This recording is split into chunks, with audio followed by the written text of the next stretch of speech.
darkness, my old friend. I've come to talk with you again. Basically, the whole family ended up in Florida. My parents ended up near me in Florida. My in-laws, who lived in Sacramento, ended up near me in Florida. Interesting. And there may be some reasons for that, Governor. The problem is that when I left, I also took 80 employees. How about radically lowering the income tax rates in the state? California has tax. I mean, there's 16 states right now. Let's talk about those 16 states. Why don't we talk about California? 71% of the country's GDP comes from blue counties. What he really means, there are a lot of rich people who live in California. Well, duh. And more rich people are leaving California. Gavin Newsom has his sights set on the presidency. That's right, the California governor appears to be positioning himself for a run at the White House, and he's not exactly keeping it a secret. But that raises an obvious question. Why does he think voters across the country will get behind him? For many critics, California doesn't look like a winning campaign message. Talk to people who live there, and you'll often hear the same complaints. The cost of living keeps climbing, taxes are among the highest in the country, regulations can be overwhelming, and many feel their overall quality of life has declined. Whether you agree with that assessment or not, there's no denying that plenty of residents have chosen to leave the state in recent years. That's why some people are questioning whether Newsom's record in California can really serve as a blueprint for the rest of the country. Again, I left California, my family left California, my business left California, and I talked to people who still live in California all the time, and they are thinking about moving because the cost of living is unbelievably high. The taxes are awful, the regulations are awful, and the quality of life has gone down. But because Gavin Newsom is trying to pose as the sort of anti-Trump fighter, he thinks that's enough to get him across the finish line in a Democratic primary. I have my doubts. I do not think that the model that Gavin Newsom is pursuing is likely to succeed in a presidential primary for the Democratic Party. Before we go any further, make sure to hit the like button, subscribe to the channel, and turn on notifications. Trust me, you won't want to miss what's coming up next. Now, let's take a closer look at what Gavin is actually bringing to the table. Critics argue that when he's asked about major issues, he often avoids giving a direct answer. Take the debate over youth gender transition policies, for example. Instead of clearly stating his position, they say he tends to speak in broad terms and sidestep the questions. To some observers, it comes across as an attempt to sound measured and thoughtful, but it can also leave people wondering exactly where he stands. Again, this is a subset of a broader issue, is why does the parent not have an absolute moral ability to receive that information? And requires there not a requirement? There should be a requirement for teachers to turn over that information. Health and safety is a requirement. If a teacher truly believes that a parent is a threat to a child, they can report it to child services. Yeah, so health and safety is still the standard. So you maintain that standard. That standard is the law. That's a lot. What about for your values? I mean, is 8 years old too young? Yeah, I mean, look, I now that I have a 9-year-old, just became 9, come on, man, I get it. So those are legit. You know, it's interesting, just the issue of age. I'm as someone that's been so focused on. He's trying to understand it. You see, he gets it. Like he's got a 9-year-old. Like, what is he saying in that clip? Do you have any idea what he's saying? Like, seriously, any idea? The answer is he's saying nothing. When he gets to a controversial issue within the Democratic Party base, and he understands it's unpopular with the general American public, he tries to dance around it, but he has no actual answers. He's doing the same thing, by the way. That's not what many people consider leadership. To them, it's avoiding the issue. If you're going to take a position on something that impacts children, voters expect you to be clear and confident about where you stand. Instead, critics say Newsom often tries to stay in the middle, careful not to upset either side. That approach may work in certain circles, but in today's political climate, many people are looking for direct answers, not carefully crafted talking points. And the criticism doesn't stop there. Opponents point to his handling of COVID policies as another example. They argue that California faced some of the strictest restrictions in the country, with rules and shutdowns that many residents felt went too far. Well, the Trump administration has strong opinions. They've sued states like California, many other states, 20 plus states. So, yes. And my position is that's between the physician, it's between the family member. Are there any surgical or chemical interventions that you would oppose, even if the patient and doctor want? Here we go. I know exactly where this debate goes. We're basically triple quarantined. We're quarantined because of COVID. Then we're quarantined again because there are riots outside. And then we were quarantined again because there were wildfires. So it's like a triple quarantine. It was nuts. And Gavin Newsom was in charge of the state at that time, ensuring that nobody could go to the beach in the middle of COVID. that you couldn't go to a public park in the middle of COVID. You couldn't take your kids to a playground. Well, now he's telling Sean Ryan that he's directing an objective review of California's COVID policy. Okay, well, again, what does this mean? It means nothing. Critics say he's rarely willing to admit when he gets something wrong. He seems determined to project the image of a calm, polished, policy-focused leader while also appealing to the more combative side of his political base. The problem, they argue, is that those two images don't always fit together. At some point, voters start asking which version is the real one.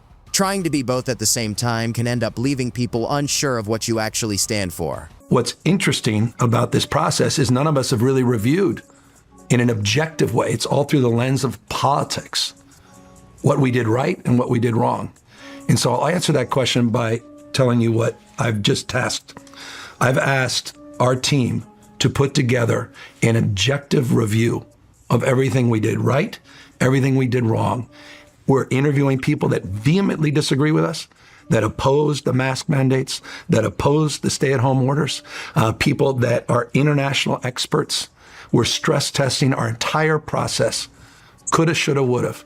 And that's the problem with trying to be everything to everyone. Eventually, people stop knowing what you actually believe. Then there's the controversy surrounding President Xi Jinping's visit to San Francisco.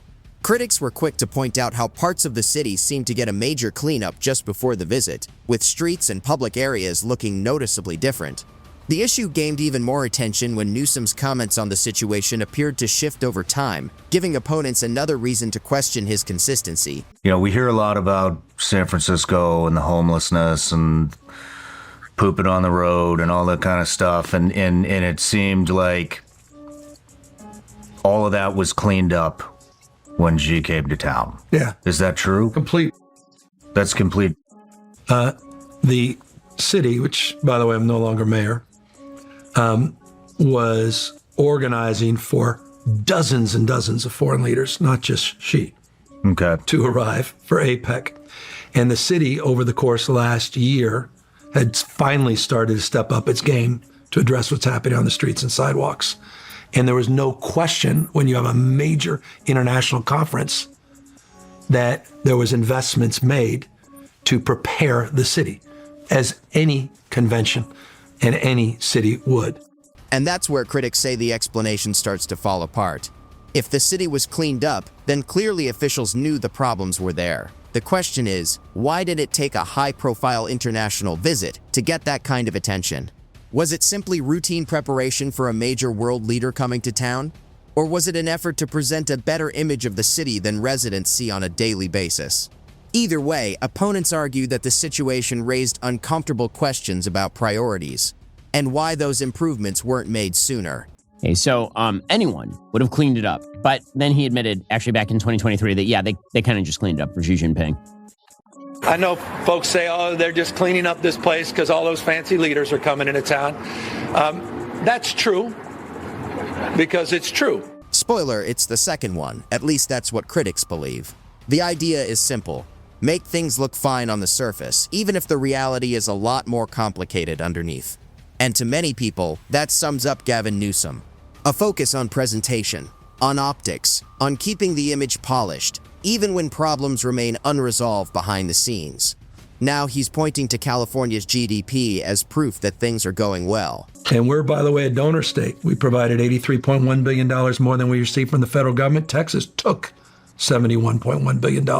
I'm not saying that to bash Texas, but you know what? Pretty proud of my state. I saw Punching that above too. our weight, man. 71% of the country's GDP comes from blue counties. Mm-hmm. These same crack-up counties with all these crazy liberals that can't get out of their own way and the world's come to an end. It's 71% of the economy of the country, man. But critics say that's a very selective way to frame it. What they really mean is there's a concentration of wealth in California. Yes, there are still plenty of high earners there, and at one point even more. But the argument is that a lot of people, especially higher income residents, had been leaving, pointing to things like rising taxes, concerns about crime, and frustration with how cities are being managed. And in their view, while that's happening, politicians like Newsom are still highlighting the positives and taking credit for the economic numbers. There's no such thing as a donor state. There are individuals in those states who pay the taxes. The California state government is not donating any money to the federal government. people who live in California are paying taxes to the federal government. And then the federal government is spending that money back in California on welfare cases. And so what he really means, there are a lot of rich people who live in California. Well, duh. And more rich people are leaving California. Whenever you use a stat like, it's sort of like when people talk about the country's trade deficit. Okay, if I as an individual make a trade with a foreign country, that is not the United States making a trade with a foreign country. That is me as an individual making a trade with a foreign firm. That is not the United States collectively spending money in China or in Japan. In the same way, when he says that California is a donor state, California is not donating anything. Here's the argument critics often point to. They say California stands out as one of the biggest recipients of federal welfare funding in the country, with billions flowing in each year. In their view, that reflects a deeper issue: higher levels of poverty and a greater number of people relying on government assistance compared to many other states. They also point to the fact that California spends significantly more per person on welfare programs than the national average. And then they ask a simple question. If the state is truly thriving the way officials describe it, why are so many people still struggling? Why are homelessness rates so visible in major cities, with tents on sidewalks and drug use in public spaces? And why are so many residents who can afford to leave choosing to do exactly that? To them, it doesn't look like a success story. It looks like a state under strain. Approximately 14% of all American welfare dollars are spent in California. Total U.S. welfare spending as of 2024 was $1.048 trillion. California's welfare spending was about $151 billion annually. Why is California's share so high? Well, California is the most populous state. It has about 12% of the U.S. population. California spends about 81% more per capita on welfare than the average of other states. The state has a higher proportion of residents living below the poverty line, which increases demand for welfare programs. Now, the stats that I'm citing have to do with California state policy. The stat that he's citing has nothing to do with California state policy. It has to do with the fact that a bunch of gigantic industries were founded in California, particularly in the tech sector. And that everyone who can get out is now getting out, if they are wealthy. And this debate goes beyond California. Supporters and critics alike say it speaks to a bigger question about the direction of the country. Some argue that Gavin Newsom's approach in California could become a model for national policy if he ever reached higher office. Critics describe that vision as one where progressive messaging often takes center stage and where government action is framed as compassion, even when it expands state control. They also argue that public messaging can sometimes bend statistics or narratives to fit a preferred story. For many Americans, though, the concern is simpler.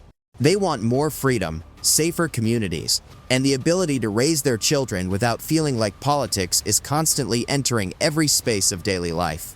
That's the divide this debate keeps coming back to. Two very different ideas of what the future should look like. The real question, if you're talking about government policy, is not do cities generate lots of commerce, because of course they do. You have people who are living very, very close together. And when you have lots of people living in close quarters, those people tend to congregate and then make businesses. For example, this is why throughout the modern era, the post-industrialization era, people have moved from rural areas to cities. In fact, 94.2% of California's population lives in urban areas. The real question is, what percentage of welfare dollars go to blue cities? Nearly 60% of all welfare cases are found in large urban counties, which are predominantly governed by Democratic blue administrations. Specifically, 89 large urban counties, home to about 1/3 of the U.S. population, account for almost 60% of the nation's welfare caseload. So again, it is predictable that when you have big cities where people congregate, there will be more commerce. The question is, why are there so many poor people in the areas governed by Democrats? In areas that are not poor because they're rural, in areas that are poor because of bad policy making. California spends more per person on welfare than most states, yet still struggles with one of the highest poverty rates when you factor in the cost of living. Critics see that as more than just a policy issue. They see it as a serious failure in leadership and outcomes. So when Gavin Newsom highlights California's success on national TV, opponents argue he's overlooking the daily reality for many residents, people struggling with rent, small business owners dealing with crime, and parents worried about schools. To them, he comes across less like a problem solver and more like a polished salesperson, leaning on GDP numbers and confident messaging, while the underlying issues remain. And that's the core debate. Is California a model of progress or a warning sign of what happens when policy doesn't deliver results? The country is watching, and people are drawing their own conclusions.